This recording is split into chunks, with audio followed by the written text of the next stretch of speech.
Orirayany amoniany, omba jereo zahay eto antany, fa mahonena mangasirasy, mijaly loatra ny malagasy, mahantra saina fosy fanahy, ahitsinao fa tsy mety fay, omba jereo ka mba hovay ny fijerinay, ny toeponay, raitro malalo mifony zao, ty zanakao ka mitalao, ny eloky ny firenenay, volohire fa izahay tena rifeizay.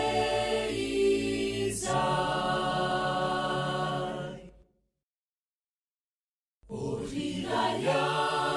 amoniany, masatrinay reny ety antany,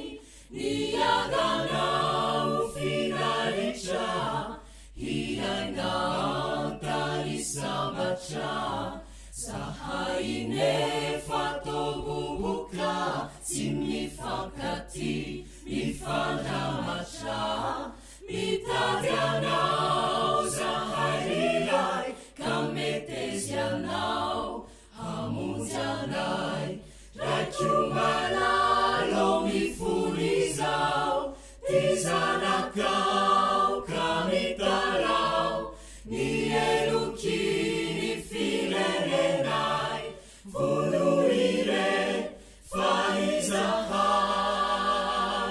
tena rifeizay.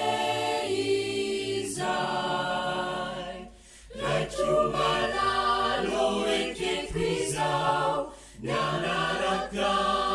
ny sitrakao, ho jirosy ho fanasina, hitondrindra